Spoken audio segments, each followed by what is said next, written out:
Oh, I can't wait. Oh, I can't wait. All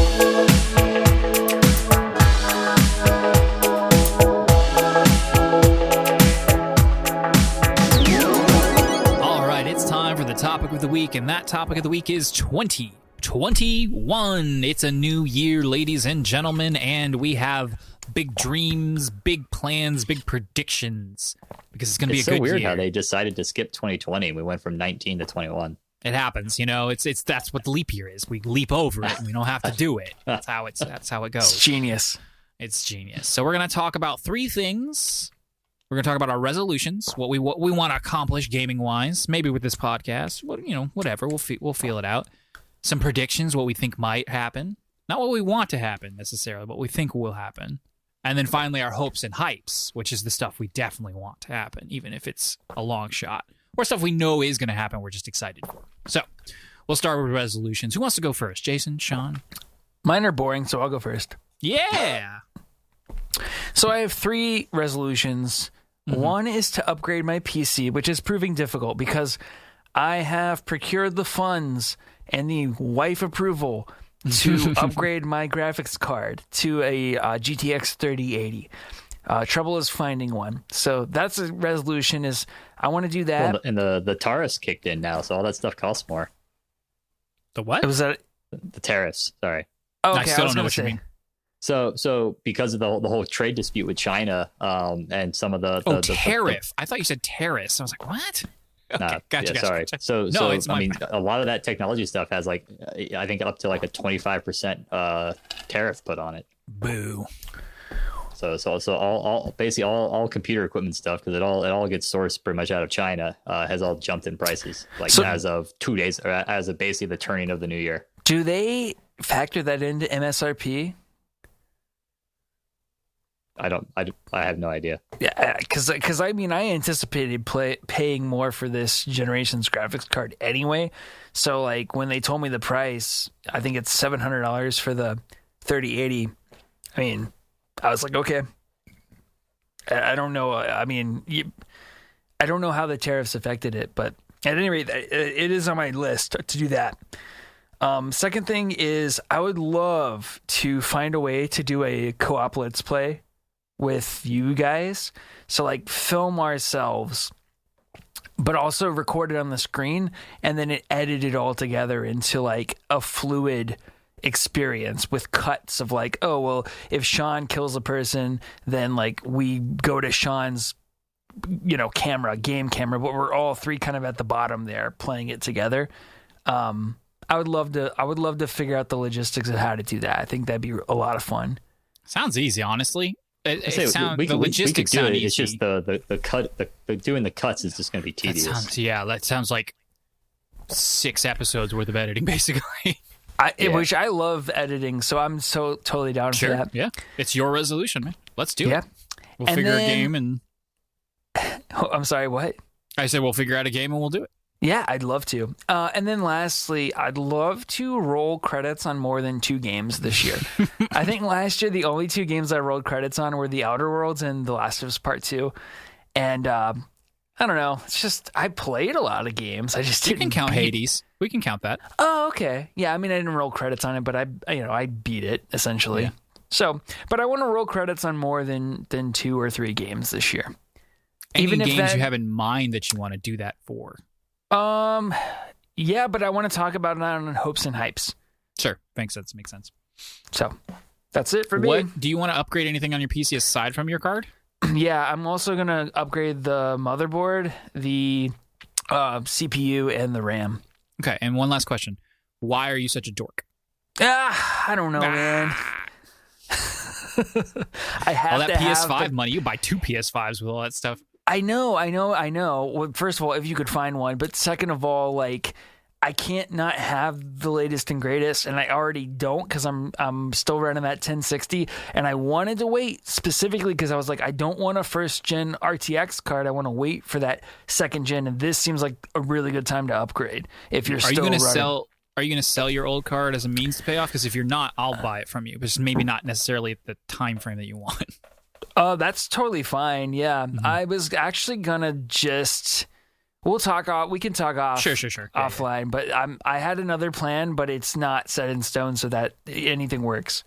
Gotcha. Cool. All right, Sean, what are your resolutions? Big one for me is I'd like to play more co-op games next year, or this year. I used to pretty regularly play, whether it was Minecraft or Destiny, or I think even going back to like Halo 4, Halo Reach, with like my brothers and some of my friends back when I was first stationed in DC when I was in the Navy. A lot of that has tapered off, and a combination of when I was in Alaska, the 4 hours behind made it difficult. And then when I was stationed there, I disappeared for months at a time because I'd get underway. No, I'd like to get back to that. I mean, I greatly enjoyed my single player experience, but games are such a nice way to stay in touch with people. So if I'm playing more co-op games, I'm also doing a better job staying in touch with friends and family, and that's always a good thing. Good one. That's a good one. I love it when our resolutions align, Sean. Yeah. I'd like to keep up progress on my backlog. I knocked out I was able to at least cross off The Witcher 3 and say that I played as much of it as I wanted to play. I knocked out Celeste. Hades wasn't really on my backlog. I played a lot of it because I played it when it came out. But yeah, I've made some progress on that, and I would like to knock out a few. Big games on there are certainly Red Dead Redemption 2, but then Final Fantasy 7 Remake, Horizon Zero Dawn, which are both shorter. So I mean, if I can knock out 2 of those 3 and then play some of the other indies that are on my backlog, that would be great. Which brings me to my third resolution, which is I'd like to play more indies. I have found in the last couple of years that I really enjoy indie games. I enjoy in part because I played so many open world sprawling RPGs for so long that they eat up so much time, and I kind of enjoy that condensed, focused gaming experience that a lot of indies tend to bring. And then for the podcast, I really enjoyed making, to a lesser extent, the Rice video, certainly the Titanfall 2 video. I'm with you, Jason. I've kind of enjoyed the fact that learning how to work that software and do the editing, all that's been kind of an enjoyable skill to pick up. I still got a long way to go to be efficient and effective at it, but so my goal for this channel is outside of being on the podcast is to at least put out one additional video a month of just me playing something or doing something. Cool. Hey, Sean, it sounds like a lot of your goals have to do with like having more time to game potentially. I might have a solution for you. Yeah. Just get the flu again. It really helped me out. I'll tell you what. Oh, that was like a booster shot of game time. That was. Boom. All right. We'll do these next. We'll do them like, around. We'll go one off because it's more fun when we get to alternate. But my resolutions. All right. So my first one is once a month, I'm going to play a JRPG to completion until I've got 12 under. Sounds familiar. No. You're banned from having that as a resolution. Oh, I wanted to make that joke so bad for like a week.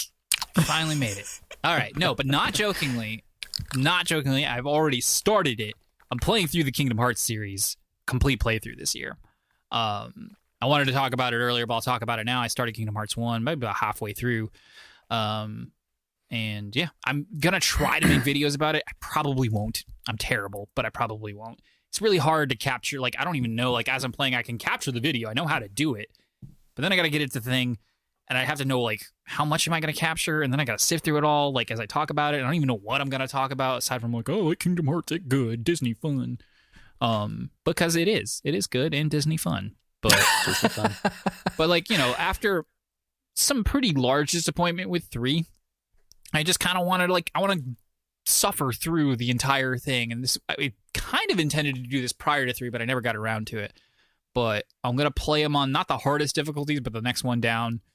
And just, go through all of them. I'm going to play the original versions if I can. Except for, sort of. The handheld ones. No, the handheld ones are the ones I'm going to play the original versions for. Oh. The other ones I'm going to play the souped up versions because one of the handhelds doesn't have a souped up version, so I have to play it there. The first Game Boy Advance one sucks on the remake. Like I don't like it. I've looked at it. I was like, I don't want anything to do with this. So I'm going to play like an emulated Game Boy version of it. And then the 3DS one. What? The card one. The card one. Yeah, my wife's stuck on that right now, and I think I might have to just like power through and beat it for her so she can move on to playing the next game. It's a really good game overall. Like the mechanic is well done. But except for certain parts, and it is infuriating. But the story's great. It's a really good story, and it's a nice little interlude between the two that I always wrote off as a kid. I didn't play it until I was like 19, 20 years old, and I was like, wow, this is way better than I thought it was. And it puts a lot of things into a new context and makes Kingdom Hearts 2 really, really even much better than it is. Hey, you guys want to hear a terrible Kingdom Hearts game? Yes. Dream Drop Distance. Not my favorite. Definitely near the like bottom of the list. But we'll see. I've only played it the one time. So. I can't wait to hear your rankings, like your 2021, like this is what... Ooh, that's the video idea. I mean, I'll do the first video. I'll just kind of talk about Kingdom Hearts in general, and then, of course, the number one Kingdom Hearts game will be that first one, but then I'll keep ranking them as I go. I like it. Yeah, totally. Thank you, Jason, for the idea. So there's my resolution there. I'm going to play Nier Automata. How do you say it, Sean? Automata. I like Automata better anyway. I started it on Game Pass, but I canceled Game Pass on like the streaming thing. It was stressing me out trying to play or having this like, no, it's like, oh, $15 a month. I'm like, but I'm not playing it. And I didn't want to deal with that. So I'll buy this on the cheap. I'll play it on PS4. I'll have a good time. I'm going to get a birthday PS5 because by then they should have them without issue. I hope. Goodness. I'm going to get the digital version and I am going to trade in my PS4. So hopefully I can get it for like $300. It sounds like a good deal to me. And I'm going to play some fighting games. I'm going to get Soul Calibur 6 or something. Maybe a Tekken game. I love Tekken. I love Soul Calibur. I'm going to play a fighting game. So, yeah. Here's my Oh, what about Injustice? Yeah. No, I don't like the Mortal Kombat style very much, which is what those games are based off. Okay. Or at least they're made by similar studios, you know. Anyway, NetherRealm or whatever it is. I feel like I had another one that I didn't write down, but oh well. All right, that's our resolutions. Everybody's going to play one JRPG a month. It's going to be great. We'll talk about it. Little book club. Dragon Quest 11. We're going to get that platinum. I'm gonna get the speed one record on Dragon Quest 3 when I took my NES. I'm gonna melt my NES. It's gonna be great. Does that work on the NES Classic? You think heat does it? Wait till I expose the thing to radiation. I'm the fastest. I feel like I know that like speedrunners have these like there's like a million categories. Like I got the fastest time with all these weird conditions, but I feel like applying physical like stimuli during the playthrough to your NES to get a faster score should just be banned. Like, that shouldn't be accepted by anybody. Yeah, I agree. Seems like it's going one step too far, but whatever. All right, predictions. Jason, give us your first prediction for 2021. I only get to say one prediction? Well, then Sean's going to go. We're going to do this in a round fashion. It'll be more fun that way. That's fair. Okay, so my prediction, it's a little, man, I guess maybe I'm just a boring person, but my prediction for 2021 is Microsoft sees its platform approach pay off. That's a good one. I liked it. Yeah, so, I mean, we've talked about this kind of at length on the podcast, but we've seen Microsoft take this more platform, like Xbox as a platform versus just as a console, and Sony take the more traditional path. Obviously, with Nintendo doing its own thing like it always does, I think they're going to see it pay off, especially with all the new studio acquisitions that they've gotten, because people are going to be attracted to that platform and want to come to it, be that on Game Pass on PC or xCloud or buying an Xbox or whatever it is. Obviously, I don't think they're going to outsell the PS5 in consoles, but I do think by other metrics, if you look at what like subscribers per month and certain things like that, I think you're going to see Microsoft pull ahead in those metrics. The ones that Phil Spencer mentioned and saying that's kind of more their company's focus. What do you think about their first party offerings, though? Do you think they're going to step it up? I don't know. I've never been a huge fan of Microsoft's first party offerings. Right. No, you haven't. But do you think they're going to bring their A game and to compete with Sony's? I don't know that they've got the firepower to do it, to be honest with you. I mean, they do have Bethesda, but the biggest thing Bethesda has coming out anytime soon is Deathloop and Tokyo Ghostwire, and at least Deathloop's a console exclusive to PlayStation 5. Who knows how that's going to pan out? And then you've got Fable 4 coming, but who knows when? Yeah. If it happens, it's not going to be this year. I do think they'll catch up. But I think we're still a couple years out. Obsidian's got that Avowed. Mm-hmm. Oh yeah, that I think looks that awesome. could end up being a pretty big game. But I think Microsoft's the investment they made on those studios. I think the big payoff is probably still is maybe more 22 than 21. Do you think they buy anybody else?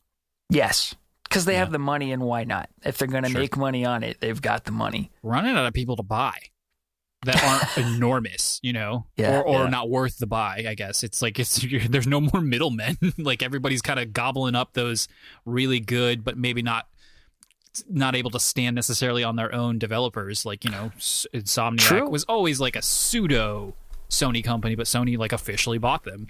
Got to nail down that Spider-Man money. Well, Bethesda, I thought they were too big to purchase, but I guess not. Yeah. I mean, even Nintendo's doing it. We took this out of the news, but they that's bought... right. I totally forgot to put it back in. What's the name of the studio that they bought? Next Level. LFG. I don't remember what it stands for. No, it's Next Level Games. Oh, and next well, you guys must have cut out because I didn't hear you say that. But yeah, I mean, so like, my point being, like, Microsoft, Sony, and Nintendo, all three swinging for the fences, buying up pretty large studios. Mm-hmm. All right, Sean, your prediction. I guess kind of piggybacking on that is I certainly hope this doesn't come true, but I would not be shocked if we see some kind of turmoil coming out of Bethesda as a result of them being bought by Microsoft and the possibly the direction and desires of Microsoft not quite meshing well with the current culture there at Bethesda. How so? Like, what do you think? Do I think what's his name? Is that Todd Howard? Todd is Howard, the head of the? Yeah. Do I think Todd Howard is going to leave Bethesda sometime soon? No, but do I think maybe we'll see some people who have been with that company for a long time head out because they end up feeling stymied because it turns out Microsoft's pushing them to help get to get some stuff out. Maybe we shall see. We actually haven't seen much since the acquisition, or at least the announcement of the acquisition. There's just really been no new news about that. Yeah, and I mean, to temper what I've said, I mean, as far as I can tell, Microsoft's relationship with these developers that they've acquired over the last couple of years seems to be in general pretty good. So hopefully that doesn't happen with Bethesda. But Bethesda, like you said, is the biggest of them. Was kind of was almost to working towards being like an EA and an Activision Blizzard. Mm-hmm. There may be some greater friction there that I could see something happening. We shall see. All right, my prediction, my first one is anyway. I won't steal Jason's because it's his. We'll talk about that together in a sec. But I don't want it to be the case. But I think E3's dead. I think we won't see E3 this year, and I don't think we'll ever see E3 again. And not even kind of like a little bit, like, at least a different way. I think E3, this is gone. I hate it. I hate the idea that institution just overnight vanished. Like, it's gone now, and now I'm stuck with 4 months of sprinkled pepper nonsense, terrible last minute. Is this worth watching digital presentations? Well, hold on though. Just to push back a little bit, I don't disagree with you necessarily, but I mean, everybody was scrambling because of COVID. I think anybody who didn't prepare this year just doesn't deserve to have any spotlight. I mean, they probably know at this point, even with the vaccine, they're not going to be able to have these in-person gatherings and whatnot. So I would hope that they're more prepared this year than they were last year. Who's they? Just everybody. Every company who did their little like, oh crap, we had this planned, but now we can't do it, so now we're going to just scramble to do this little digital event. That's the smallest part of my complaint, though, is that it wasn't well done. Like, at the end of the day, my biggest complaint is that there were 7,000 of them spread over 4 months. I want 1 week. Yeah. I want 1 week. And then I'm like, maybe it takes us a month to digest everything we heard and read. But like, I liked that. That's just how I've always done it. And I've now tasted the other way of doing it, and I didn't like it. I want to go back to the old way. So, oh well. But yeah, I don't think there's going to be an E3. I don't think the ESA is going to attempt to do anything either, though. I think it's just dead because they didn't even kind of try this year. Do They you didn't try to think, pivot at all. do you think that somebody will potentially step in, buy the rights to the E3 IP or like the namesake, No. and then I just don't think they'd sell it. I mean, Keeley tried his thing, and he's not going to not try it again, especially if there's no actual in-person conference. And even if there is, I think he was already pulling out of it. Like I think his plans were already in motion to try to start coming at them, to try to like step in and garner some eyeballs and mind share for this idea of like summer game news. And this, was actually like the perfect thing for him to do that. And I think he and his people, whatever. Again, Keeley's a mystery to me, and exactly who he is and who he represents. It's like some shadow council of games media, but he's just going to try harder. He's going to try to refine that process. And if he can, that's great. Like I said, just tighten it up, please. I don't want to start in March and go all the way to August. Give me a month. Let's try to like get it all in a month, everybody. Sony, just everybody come together, even if it's like unofficially, like kind of winking, nudging, elbow nudging. Let's all just do it in June, beginning to end. I mean, the fact that the consoles are announced, I mean, Sony and Microsoft were playing this game of chicken. That's true. And that's not going to be the case this year, so that might help. We shall see. Jason, your next prediction. Okay. This is my last prediction for 2021, but I'm going to go crazy here and say Nintendo teases new hardware. That was mine too. I think it's going to happen. It's been 4 years since the Nintendo Switch. Where is the Pro? Where is the half step? System on a chip hardware has improved. The Nintendo Switch is based on NVIDIA Tegra X1, which launched in 2015. So now you're talking about 6-year-old system on a chip hardware, hardware. I looked into it a little bit. There hasn't really been a meaningful iteration to that. There is a Tegra X2. I looked at the devices that's used in. It's mainly infotainment system in cars. So maybe it's not really the power needed to make a Nintendo Switch Pro. But something I wondered is, could they potentially transition to something like Snapdragon, which is what powers a lot of Android phones and what powers the Oculus Quest 2 without breaking the compatibility with the Nintendo Switch? That's something that I don't know the answer to. And I mean, I kind of doubt that part will happen, but it'd be interesting to see if it does. Yeah, I think they're going to do something. I think I was way more vague. I said Nintendo releases new hardware, but not like a dumb peripheral, like, something along the lines of a Switch Lite at minimum.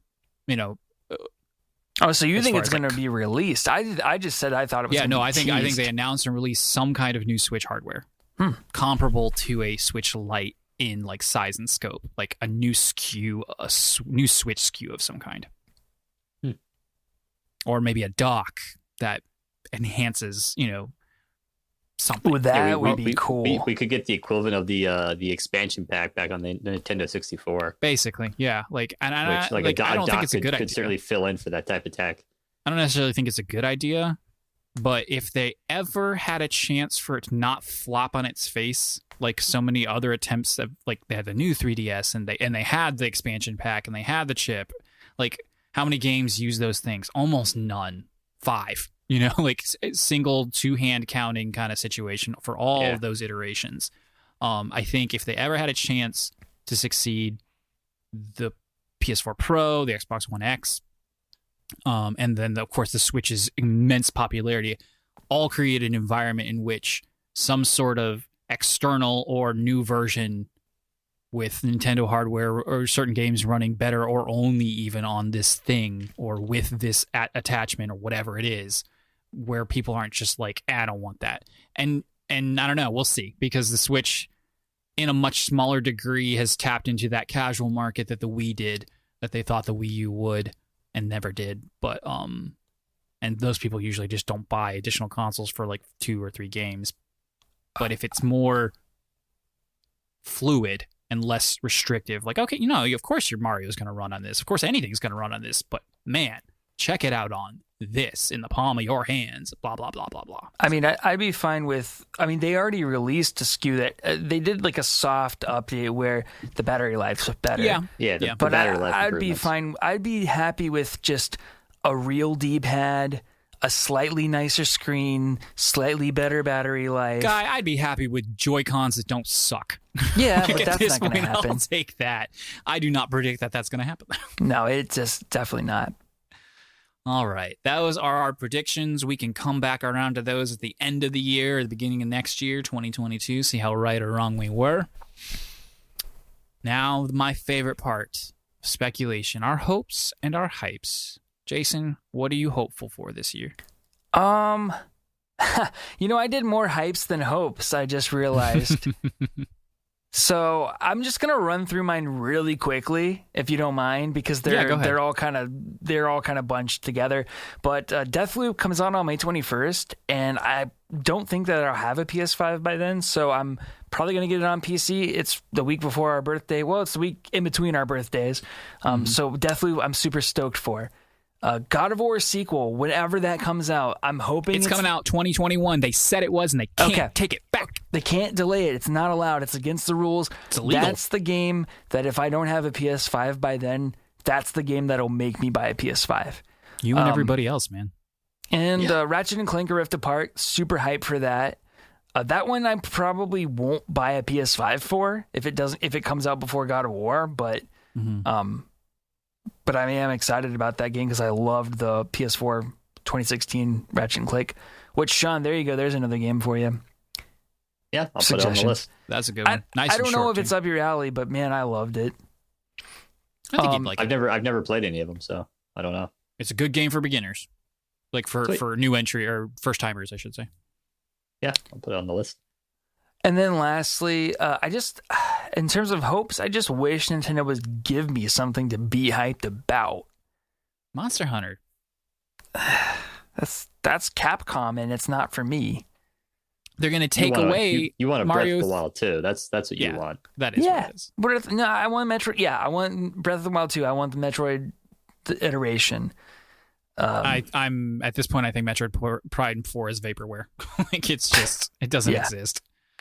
Which is Bayonetta 3 just disappeared. Didn't they announce the Metroid game like when they announced the Nintendo Switch? It was that first E3 after the Switch launched, I believe. Okay.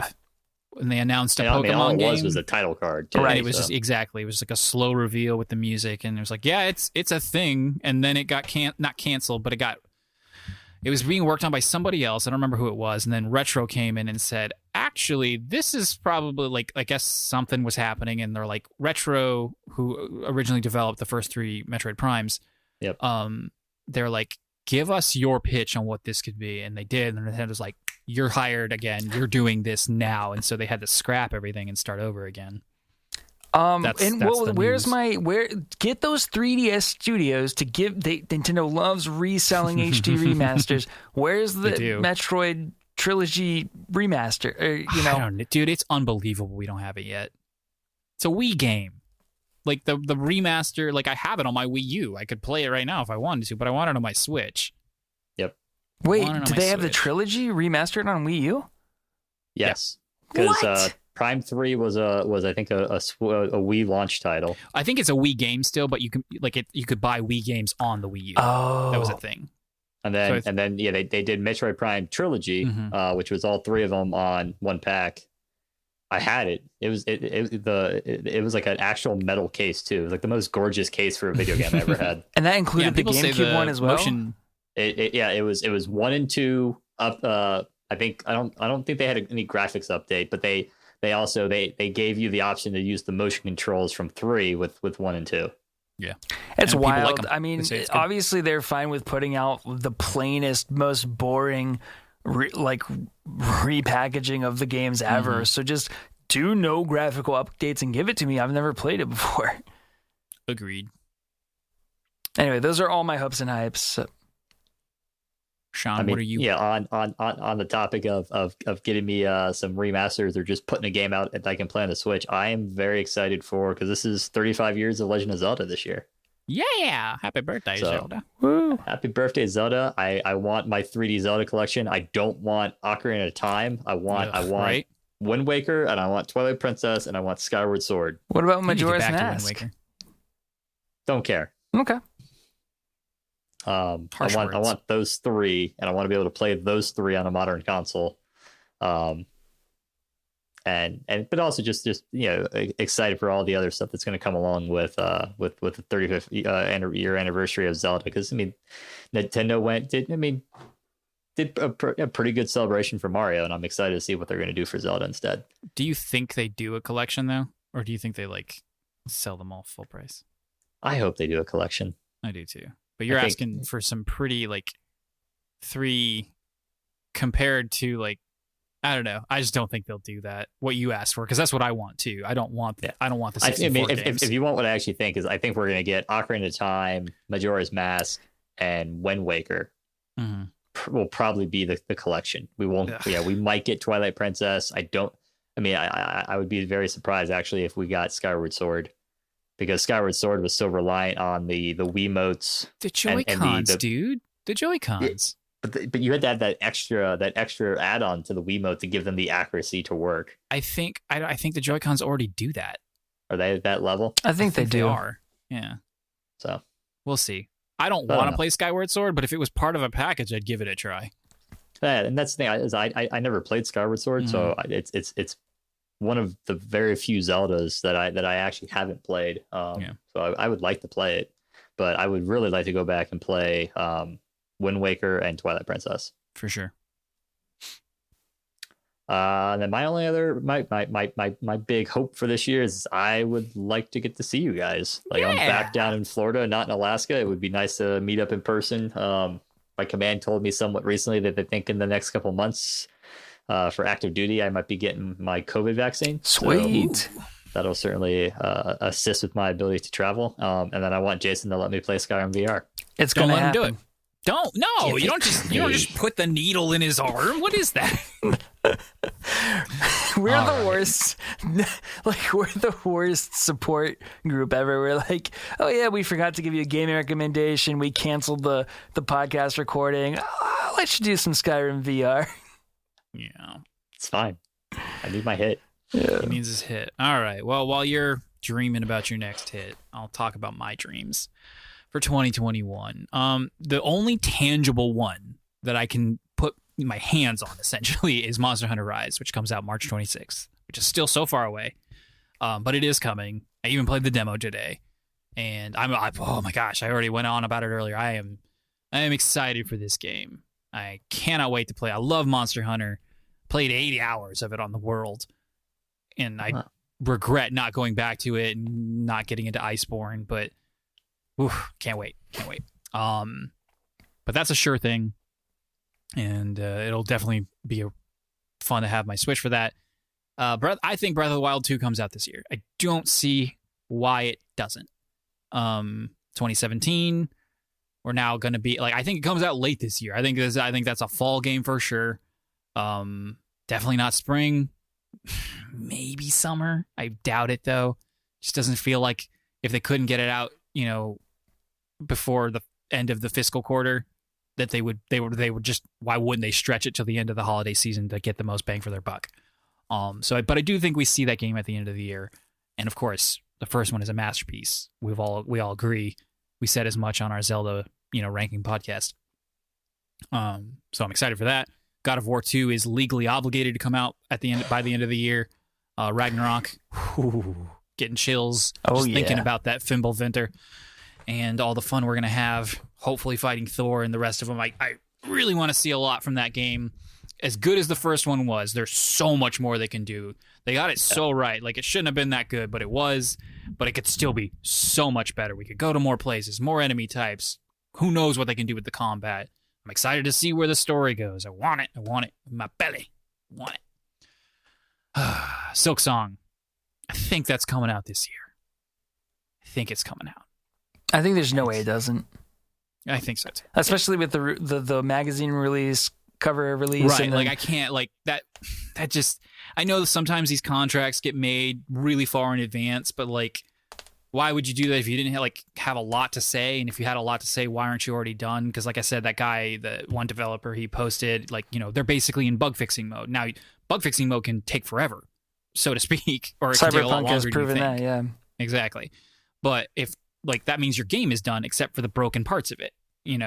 There shouldn't be any more crucial design issues. There shouldn't be any more levels being made. The characters are done. The bosses are done. All that's left are bugs and then potential DLC down the line.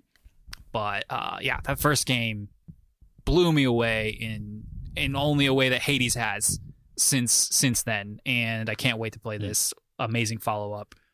The way that people feel about Cyberpunk incorrectly, I correctly feel about Silksong. As far as like them delivering a sequel that's worthy of its predecessor.